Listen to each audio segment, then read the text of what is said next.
자, 21번부터 풀이하도록 하죠. 자, 21번 아닌 것입니다. 개설 등록 취소할 수 있는 경우가 아닌 건 뭐 상대적인데, 여기서 우리가 좀 기억할 게 좀 있죠. 이 문제 얘기 나올 때마다 제가 좀 약간 흥분하는 부분들이 있는데요. 여러분이 학원 수업 듣다 보면 또는 모의고사 문제 풀다 보면 그런 게 나와요. 일단 21번이 중요한 게 아니고, 요거는 그 다른 표기를 좀 합시다.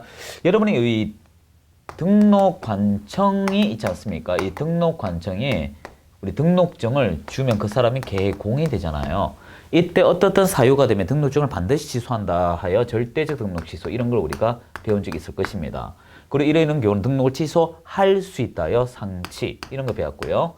어떤 것 같으면 업무 정지, 이렇게 세 가지가 있는데, 우리가 시중의 문제집 또는 뭐 어떤 시중의 여러 가지 어떤 그 계층을 보면 절치와 상치 비교까지는 이해를 해요. 저도. 또는 절치와 업무 정지 비교하는 것도 이해를 합니다.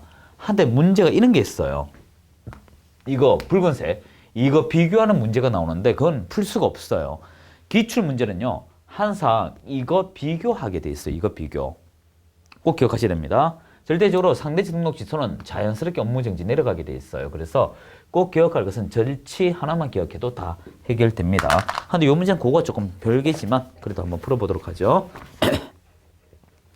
개설 등록 취소할 수 있는 경우가 아닌 것입니다. 자, 21번인가요? 자, 볼까요? 1번. 등록금지 미달을 하게 되면 절대 등록 취소에 들어가죠. 2번. 국토교통부령이 정하는 정속중개계약서 의하지 아니하고 정속중개계약 체결할 경우. 답이 2번이네요. 나머지 절치고요. 자, 우리 2번에서 기억할 것은 이것만 좀 기억을 해보도록 합시다. 우리가 어떤 서식이 나오면 절치다, 뭐 상치다, 업무적이 이런 것을 한 번에 끝낼 수가 있어요. 소공하고 개공 전부 다 합쳐서 서식에 관한 체제입니다. 서식에 관한 체제. 일단 개공에 해당하는데요. 두 가지가 있습니다. 상대적 등록 취소로 가는 게 있고요. 이 상치가 아니면 업무 정지로 가는 게 있어요. 이걸 안 받았다는 가정하에서 업무 정지 내려가는 게 있어요. 이거는 한 번에 정리하고 끝내도록 합시다. 그리고 상대적 등록 취소 가는 게 역시 또 두 가지가 있습니다. 여러분이 거래 계약서 배울 때요, 이중으로 작성하거나 거짓으로 작성, 이런 것들이 나와요. 이중으로 작성 또는 거짓으로 작성, 이런 키워드가 나오면 상대적 등록 취소, 이걸 안 받으면 업무 정지, 이렇게 처리하시면 되고요. 두 번째는 정속중개 계약이 있습니다. 정속중개에서 우리가 공개할 것을 미공개하거나 또는 미공개할 것을 이 공개했을 때, 여기 지그재그 올 때 역시 상대적 등록 취소 안 받으면 업무 정지고요. 그 나머지는 전부 다 업무 정지입니다. 예를 들어 교부를 하지 아니하였다, 작성하지 아니하였다, 뭐 이런 등등등이 있겠죠. 하되 기업 공인 중개사에게 혼내는 사람은 앞서 있는 것처럼 등록 관청이고요. 그리고 소속 공인 중개사의 경우는 모든 서식에 있어서 자격 정지예요. 뭐 풀 것도 없습니다. 하지만 여기서 붉은색으로 좀 주의해 줘야 되는데, 제가 붉은색 잡았어요. 소공이 이런 것이 해당할까? 이건 해당하지 않습니다. 이건 순수 개공 계획되기 때문에. 무슨 말이냐면 중개 계약이란 키워드는요, 이 소공하고 관계없어요. 개공입니다. 100%. 이거 해당 사항 없고요. 그리고 확인 설명서와 거래 계약서 작성은 소공도 가능하지만 그런 것에 교부와 보존이란 키워드는 올 수가 없어요. 이건 무조건 최종 책임자가 교부 보존을 하게 되어 있습니다. 그래서 이런 키워드 뺀 나머지는 자기 정지다. 그러면 답을 쉽게 찾을 수 있고요. 2번. 자, 22번은 거래정보망 틀린 것이다 라고 돼 있죠. 한번 볼까요? 1번. 거래정보 사업자는 의뢰받은 내용과 다르게 정보 공개하면 안 되죠. 이때 제재상의 문제도 함께 거론해야 될 것 같네요. 부동산 거래정보망의 경우는 일단 개공이 위반을 했을 때, 그리고 거래정보 사업자가 위반했을 때 함께 구별해야 됩니다. 이 정보 사업자가 위반했을 때 우리가 세 가지가 있었죠. 이걸 하게 되면 지정 취소이면서 1년에 1천이라고 정리하면 되고요. 그리고 개공이 하게 되면 업무 정지, 이렇게 이해하시면 됩니다. 일단 개공의 경우는 이 흔히 말하여 올바른 정보를 허위로 공개하는 경우가 있고요. 허위 공개. 요거부터 합시다. 쉬우니까. 그리고 두 번째의 경우는 여러분이 이 공개했던 것이 계약이 완성이 되면 이 부동산 거래정보 사업자에게 내려달라고 요구를 해야 됩니다. 그래서 중개가 완성이 됐는데도 미통보한 경우가 있죠. 미통보. 그래서 이 두 가지가 대표적이고요. 이거밖에 없습니다. 그리고 거래정보 사업자 1년에 1천이면서 지정 취소인 사유는 이 개공이 아닌 자에게 정보를 받을 때 이렇게 되고요. 그리고 허위로 공개했을 때, 차별 공개했을 때 이렇게 우리가 배운 적이 있어요. 그럼 1번 정리되고, 2번. 거래정보 사업자는 개공으로부터 공개를 의뢰받은 중개대 선물 정보에 한하여 이를 공개하라. 지금 했던 것이죠. 자, 3번. 거래정보 사업자가 정당한 사유 없이 지정 바른 날로부터 1년 이내 거래정보망 설치 운영하지 않을 지정을 취소할 수 있죠. 이거 작년에 수차례 했던 얘기입니다. 국토교통부 장관은 지정을 취소할 수 있다. 얘기 많이 했죠. 나머지 4, 5는 참고로 보는데 여기서 여러분이 기억할 것은 이것입니다. 그 숫자 3번, 4번인데요. 우리 외울 때 어떻게 신청일로부터 며칠입니까? 30일 이내 지정을 받죠. 이 지정은 선택입니다. 국토교통부 장관이 지정할 수도 있고 안 할 수도 있죠. 이렇게 지정을 받게 되면 그 사람을 거래정보 사업자라고 하죠. 그래서 신청일로부터 30일 이내 지정 유무가 되고요. 이 지정 바른 날로부터 두 가지 3월 이내 운영 규정을 만들어야 되고 1년 안에 어떻게 됩니까? 예, 운영을 해야 되죠. 운영하지 아니하면 지정을 취소할 수 있죠. 그래서 신청일로부터 30일, 지정 바른 날로부터 3월, 지정 바른 날로부터 1년 이렇게 얘기하면 되죠. 자, 23번 같은 문제가 시간이 가장 많이 뺏기는데요. 이 23번 문제를 풀기 전에 여러분이 나중에 객관식 문제집을 받아들이게 되면 또 1번부터 착실하게 40번 문제 이렇게 푸는 분들이 계십니다. 이렇게 푸시면 안 돼요, 나중에. 이건 기출문제와 여담인데요. 여러분이 기출문제 이거 풀 때 항상 습성을 하나 들이셔야 될 게 있습니다. 한 문제당 여러분이 푸는 시간은 45초에서 50초 이내예요. 1분 이상 못 풀어요. 이게 산수시 나중에 계산하는 건 우리 문제 풀이 때 제가 말씀을 드리겠지만 제일 먼저 할 것은 부정형, 다음 중 틀린 건 먼저 푸시오. 이걸 먼저 해야 돼요. 그리고 두 번째는 이 근정형 문장 푸는 것까지도 좋은데 하지 말아야 할 게 23번처럼 선택형 문제나 계산 문제예요. 그래서 이거 하나 풀고 나서 기분 좋더라고 했는데 한 4분 지나갔다. 그거 바보입니다. 그러니까 대다수 객관식 문제는 시간 관리 못해가 떨어져요. 23번 저는 뭐 어차피 가르치니까 합시다. 자, 표기를 뭐 한 것이네요. 자, 기억. 갑이 중개사무소 등록증 대여한 날로부터 2월 이내 폐업을 하였고 2년의 폐업 기간 경과 후 다시 개설 등록하고 업무 개시할 경우 오타자 있네요. 개시를 한 경우입니다. 한 경우. 위 대여 행위 이유로 업무 정지 처분할 수 있다 했는데 일단 양도 대여를 하면 절치고요. 그 기억 틀렸고 2번. 갑이 미승년자 중개 보조원 고용한 터. 고용한 때라고 오타자 또 수정해 주세요. 두 차네요. 고용한 때로부터 45일 만에 고용관계 해소했다. 여러분이 기억할 것은 일단 고용관계 해소할 때 이로 업무정지 처분할 수 있다 했는데 이게 문제가 이 니언은 이것입니다. 그 24번의 니언은요. 지금 결격 사유잖아요. 미승연자 하는 것은 결격 사유잖아요. 지금 문제 좀 희한하게 됐네요. 미승연자는 우리가 결격 사유라고 합니다. 결격 사유. 여기까지 이해되시죠? 자, 그러면 일단 고용할 때 이 고용인은 여러분 두 사람이 있죠. 소공과 보조원이 있습니다.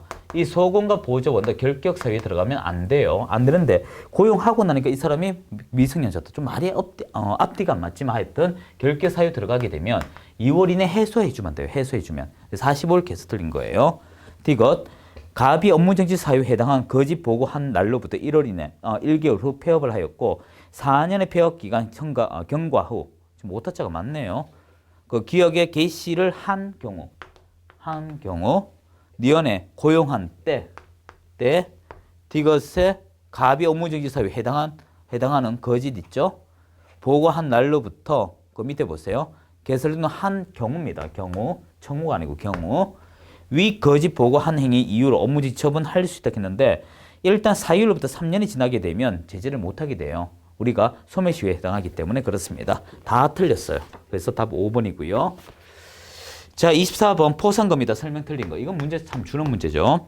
일단 1번 보시면 등록관청 거짓으로 사무소 개수 등록한 자는 수사기관 신고한 자에게 포상금 지급할 수 있는 거 맞고요.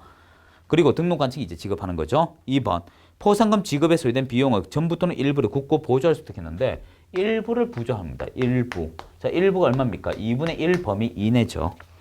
자, 3, 4, 5는 뭐 특별한 거 없습니다. 이거는. 자, 이제 25번 문제 볼까요? 100만 원 이하 과태료 부과다. 개공에 해당하지 않는 것인데 25번 문제는 우리가 꾸준히 나옵니다. 이건 여러분이 어렵게 외우지 마시고요. 우리가 개명 이후의 보자 등이라고 수차례 기억한 거 이야기했는데 기억하실지 모르겠습니다. 또 이거 문제 이런 것은요. 합격하면 안 보는 게 도리입니다. 또 생각 없이 이거 보면 안 돼요. 꼭 이상하게 합격자들이 기출문제 풀이를 더 많이 봐요. 재밌는지. 자, 일단 개는 개시 의무 위반이고요. 이 명은 상호한 명칭 위반을 이야기합니다. 그리고 이는 이전 신고 위반이고요. 이전 신고. 후는 휴폐업이고요. 그리고 본은 조금 낮춰 적죠. 이렇게 손해배상 서류, 업무 보증 서류죠. 업무 보증 서류 미교부입니다. 업무 보증 서류 미교부. 그리고 자격증 등록증 미반납이에요. 요거는 미반납. 이렇게 적을게요. 뭐 좁아가지고. 자, 이랬을 때 제가 붉은색 잡았는데요. 계명 이외 보좌 등에서 딱 하나만 시도지사고 나머지 등록관청입니다. 얘만 시도지사 나머지 등록관청이죠. 그럼 답 금방 보일 것입니다. 3번이고요. 연수기억 안 하면 이제 500만 이하가 들어죠. 자, 26번 볼까요? 자기 취소다. 설명 틀린 거 1번. 자기 취소 처분은 중개사무소 소재 관할 시도지사가 한다고 했는데 이 문제는 꾸준히 나오던 문제죠. 일단 2, 3, 4, 5 문제 보고 1번 정리합시다.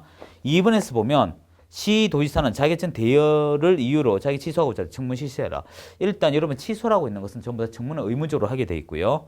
세 번째, 시도지사는 자기 취소 처분할 때 5보 7번 기억하죠? 5 그리고 뒤에 보고의 보, 4번에 7일에 7, 뒤에 반납의 반 해서 3번, 4번은 5보 7번 얘기고요.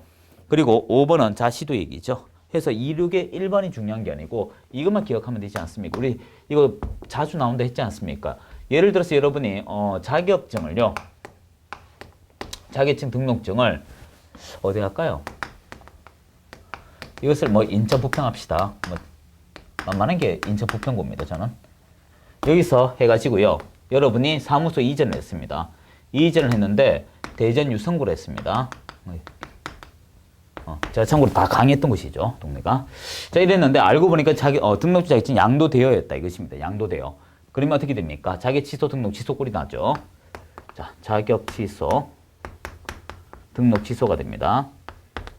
자, 이랬을 때 우리는 이에 대해서 과정이란 게 있습니다. 취소는 사유가 있고요. 그리고 이것을 여러분이 하기 전에 청문이나 제도가 있다라고 했죠. 청문. 그리고 취소 반납이란 게 있습니다.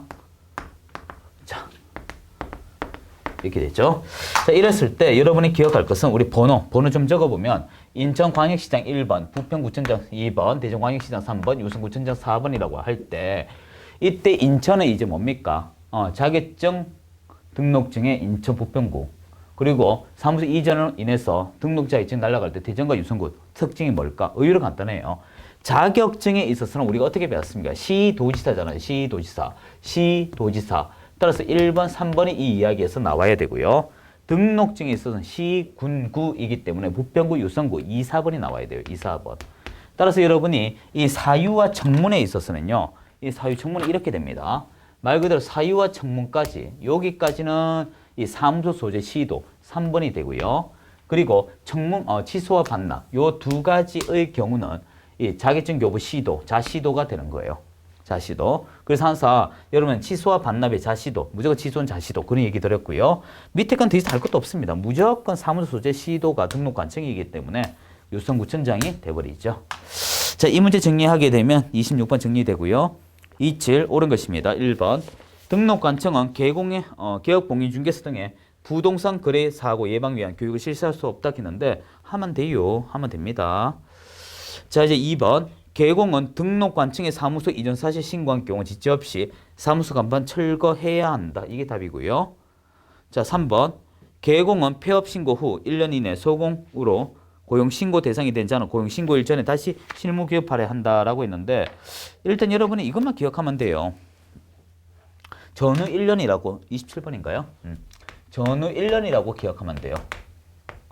이게 뭐냐면 제가 일단 여러분 실무교육이 있어서 제가 장사를 하기 위해 실무교육 들어야 되겠죠? 그리고 제가 소공이 되면 또 고용하기 전에 실무교육 듣고 와야 돼요. 하여튼 제가 들어가고자 창업하고자 하는 기준일이 되면요. 요 기준일을 잡아서 전 1년 이내 듣게 되고요. 그리고 제가 퇴사하거나 또는 중개업을 그만두었을 때 폐업했을 때 요 기준일로부터 1년간은 유효해요. 이때는 안 들어도 됩니다. 그래서 전후 1년이라고 기억하시면 돼요. 그럼 답 금방 숙지되고요. 자, 4번 개공은 조직한 사업단체가 독가법이라고 하죠. 독점법. 독점 규제 및 공정거래에 관한 법률을 위반하여 공정거래위원회 과징금 처분 최근 2년 이외 이상 받을 경우 자격 취소가 되는 게 아니고 상치고요.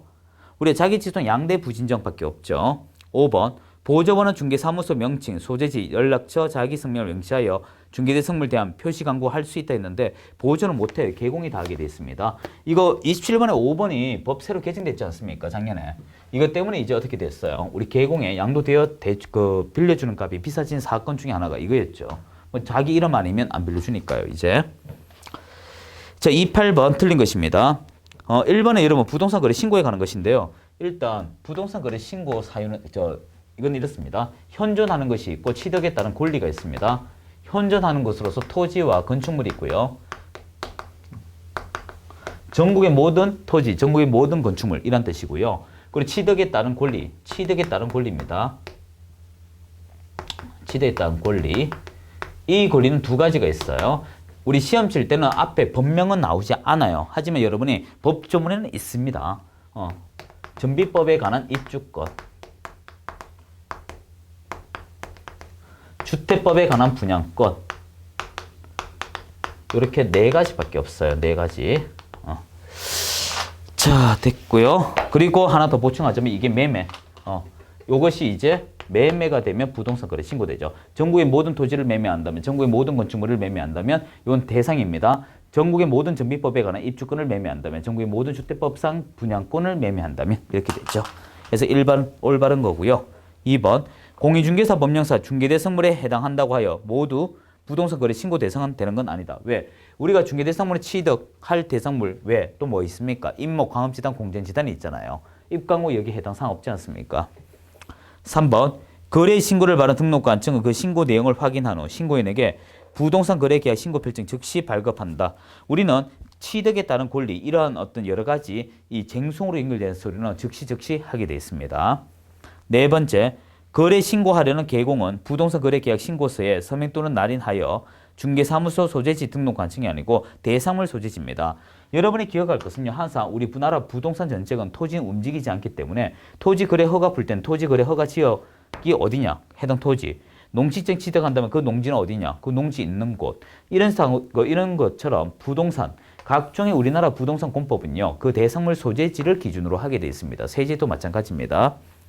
그 답 4번이고 5번 거래 신고해야 하는 개공에 위임을 받은 소공은 부동산 거래계약 신고서에 대행할 수 있다 했는데 이건 참고로 보시면 돼요. 자, 29번 틀린 것입니다. 1번 거래계약서는 국토교통부 장관이 정한 표준서식 사용해야 한다 했는데 권장서식이죠. 나머지 뭐 올바르니까 읽어보시되 2부에서 여러분 앞서 정리했던 거예요. 일단 일반 중개계약이라고 하면 어떻게 됩니까? 법정서식이면서 권장이죠. 그리고 정석 중개 계약은 어떻습니까? 법정이면서 의무이죠. 그리고 확인 설명서입니다. 이 확인 설명서도 법정이면서 의무입니다. 하지만 거래 계약서는 법정 서식 아니고 권장에 해당한다. 이런 얘기 들었죠.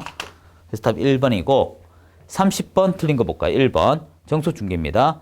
개공은 의뢰인에게 정석 중개 계약 체결 후 2주의 1회 이상 업무 처리 문서로 하는 거 맞고요. 즉 반법에 제한이 있다 또는 문서로 통지 같은 말이고 2번 정석 중개 계약 유효 기간은 당사자 간 약정이 없다면 3개월. 3번 보관은 3년이죠. 5년이 아니고. 자, 나머지 읽어보시고요. 자, 31번 문제는 작년도에 좀 바뀌었던 것인데요.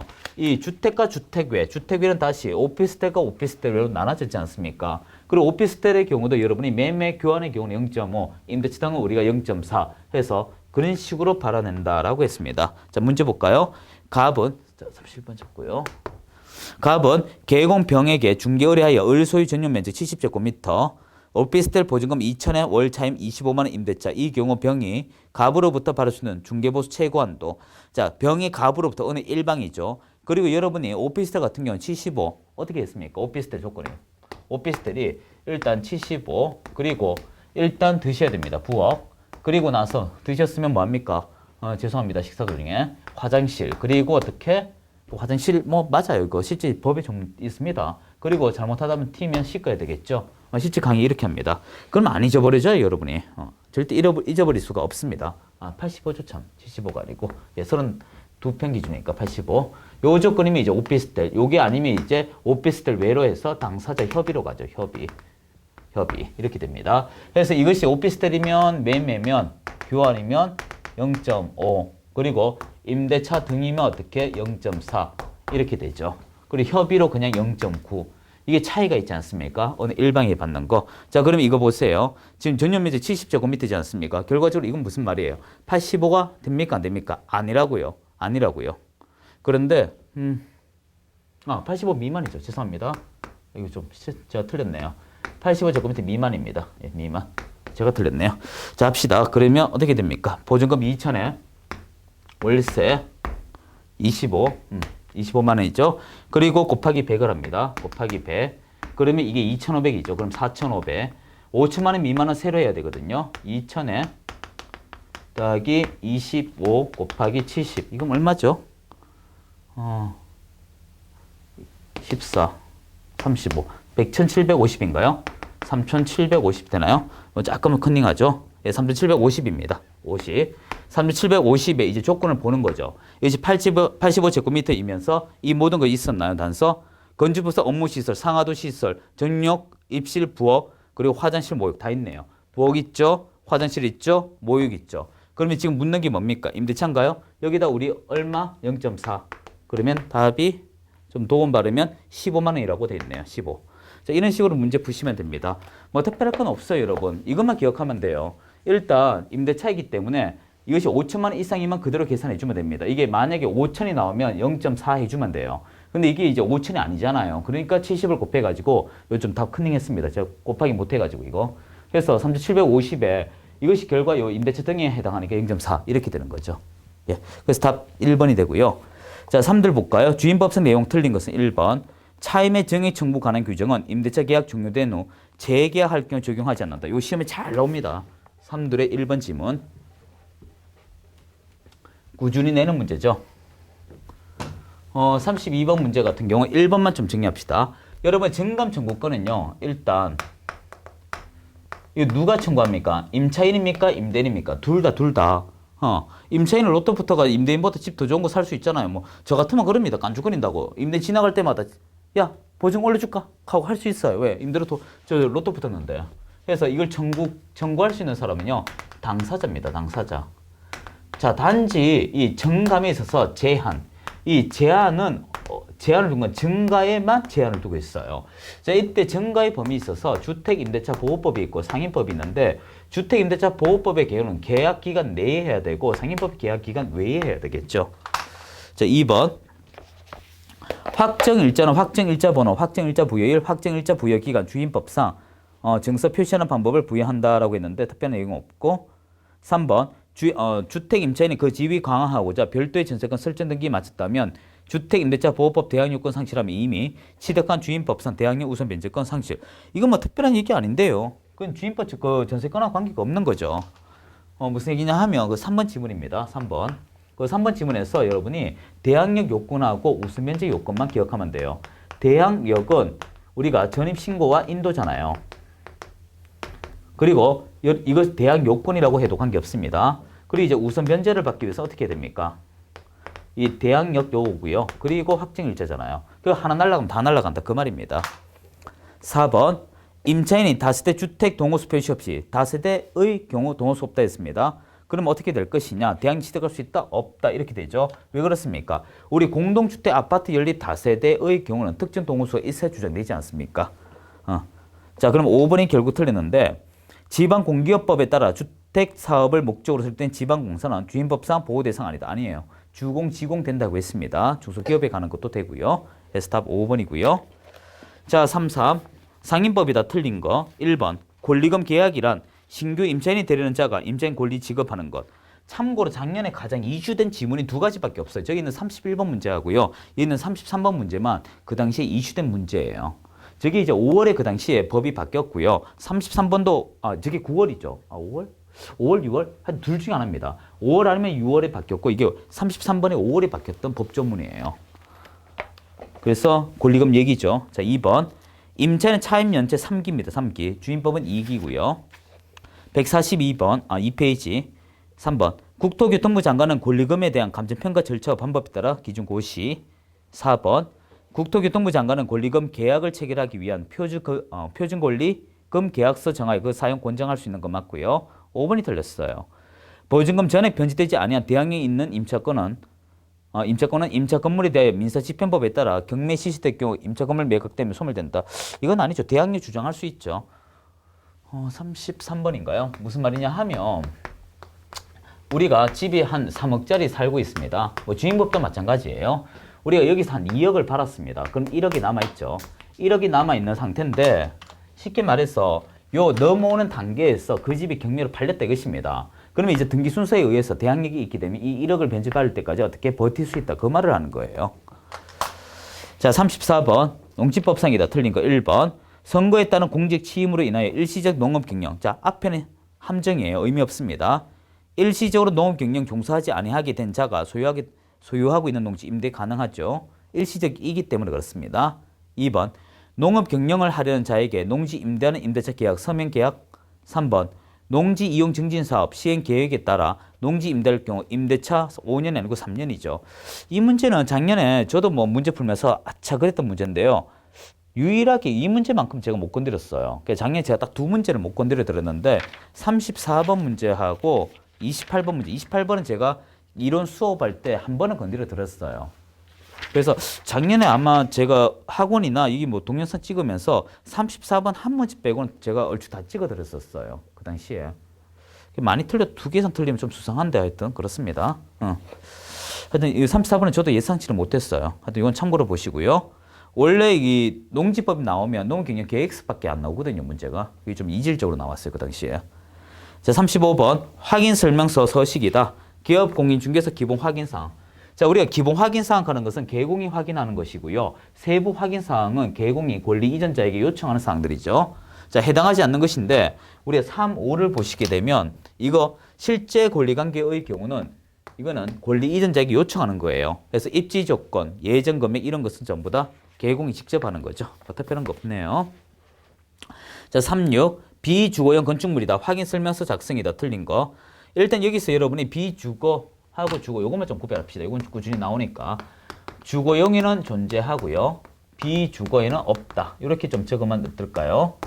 자, 그러면 여기 적는 거는 다 이런 내용으로 적혀져 있습니다. 자, 두 번, 그러니까 하나씩 하죠. 자, 일단 입지 조건. 입지 조건이 여러분이 어떤 거냐면 도, 대, 주, 교, 판 그걸 얘기합니다. 인데 요 두 가지 교육시설, 판매, 의료시설이에요. 그래서 요 교육시설, 판매, 의료시설의 경우는 주거에는 있지만 비주거 없고요. 그리고 두 번째 환경조건입니다. 환경조건의 경우는 1, 소, 진이에요. 일조량, 소음, 진동은 얘는 있고 얘는 없어요. 그리고 세 번째 비선시설용. 얘는 있고 얘는 없어요. 네 번째 변면 도배할 때 도배가 그렇습니다. 도배. 해서 요 시험에 꾸준히 나와요. 자, 그리고 틀린 거 볼까요? 1번 대상물건 표시는 토지대장, 건축물대장 보면 되고 권리관계는 등기부 내용 보면 되고 이 3번 조심하셔야 돼요. 건폐율이 있고 건폐율 상은 있습니다. 건폐율이 나오면 토지대장이고 지금 상환이 나오면 시군조례예요. 4번 중개보수는 실제 거래금액 아니고 중개 완성되기 전의 금액 이야기. 안 맞습니다. 이거 중개보수 실제 거래면 맞아요. 그리고 협의가 없는 경우 부가가치세 포함된 것으로 본다 했는데 이 부가가치세 문제가 틀렸네요. 부가가치세는요, 당사자 협의에 의해서 움직이게 되어 있습니다. 그래서 없다 하면 사라지는 거예요. 자, 이 중개보수 부분 말고 예정 금액이 중개 완성되기 전 그렇게 말해야 되죠. 이 영수증 역할 이야기란을 얘기합니다. 로마 숫자 3을 얘기하죠. 자, 37 볼까요? 옳은 것입니다. 1번. 우리 입찰 방법은 세 가지가 있어요. 기간, 기일, 호가. 그중에 기일입니다. 기일 입찰, 그날 가서 쓰는 거예요. 매수 신청이나 보증으로 매수 가격 10분의 1 해당 금액을 집행관 제공. 우리가 항고하는 거하고 그날 가는 거하고 금액이 달라요. 항고는 매각 금액이고 그날 가서 쓰는 것은 최저 매각 금액의 10분을 이렇게 해야 되죠. 그냥 매수 가격이 아니고. 2번. 매각 허가 여부 결정 확정되면 법원은 대금 지급 기일 정하여 매수인에게 통지해야 하며 매수인은 그 대금 지급 기일에 기간이죠. 기간. 우리는 보통 30일 안에 지급하면 되거든요. 그 날에 지급하라 이 말이 아니고. 3번. 그 기간이기 때문에 1일부터 30일. 우리 2일만은 내도 관계없지만 기일을 가면 그 날짜에만 내야 된다. 그래서 틀린 말이에요. 자, 3번. 민법 3법 그 밖에 법률에 의하여 우수 변제 청구권 있는 채권자는 매각 결정 기일까지 배당 요구할 수 있다라고 했는데 배당 요구 종기 시점이라고 해야 되죠. 종기란 글자 빠지면 안 돼요. 자, 4번. 참고로 배당 요구 종기는 첫 매각 기일을 얘기합니다. 4번 매수인은 매가 부동산 위의 유치권자에게 그 유치권으로 담보된 채권 변제할 책임이 있다 없다? 있어요. 돈 갚아줘야 됩니다. 그게 이제 법의 보호 조치니까. 자, 5번 내용 특별한 거 없고요. 자, 이제 38 볼까요? 틀린 것입니다. 이건 4번 바로 봅시다. 소속 공인 중개사는 매수 신청 대리인 등록할 수 없어요. 이거는 계곡만 가능하고요. 자, 39 옳은 것입니다. 1번 외국인 토지법은 대한민국 영토에 외국인 상속 경매 등 계약 외 원인에 의한 토지 적용됩니다. 이거는 6개월이죠. 2번 외국인이 부동산 거래 신고에 따라 부동산 거래 신고할 경우 외국인 토지법 취득 신고 없어요. 토지 거래 허가 있습니까? 무슨 말인가 하면 이거예요. 외국인 토지법에서 어떤 선행 조건에 의해서 외국인 토지법이 사라지는 게 두 가지밖에 없어요. 주택거래 신고하고 방금 했던 부동산 거래 신고. 그리고 제가 조금 전에 질문했던 토지거래 허가는 전혀 관계가 없습니다. 자, 3번 외국인이 대한민국 소유하는 건물에 대한 저당권 취득할 경우 외국인 토지법 적용될 여지가 없다. 이게 올바른 답이죠. 왜 그런가 하면 외국인 토지 취득법이라고 제가 가르쳐 드렸습니다. 토지를 취득 실제하는 소유권에 관해서만 있죠. 4번 외국의 법령에 따라 설립된 법인이라도 구성원 2분의 1이 대한민국 국민인 경우 외국인에 해당하지 않는다. 여기서 여러분이 주의할 것은 법인이라도 구성원 2분의 1 이상이 외국에 해당하면 외국인에 해당해요. 5번 전원이 외국인으로 구성된 비법인 사단은 당연히 외국에 해당하죠. 전원했으니까. 이렇게 배우시면 안 돼요. 시민권자와 50% 이렇게만 기억하면 다 해결됩니다. 자, 40번 부동산 거래계약 신고서다. 신고서 작성 시 옳은 것은 1번. 신고를 해야 부동산별 거래 금액과 실제 거래 가격, 부가가치세 제외한 금액, 실제 용도 거래 금액으로 한다. 이 말이죠. 2번. 계약 대상 면적에는 실제 거래 면적 계산하여 적대 건축물 면적은 집합 건축물 경우 연면적 산득했는데 뒤집어져 있어요. 집합 건축물은 전용입니다. 참고로.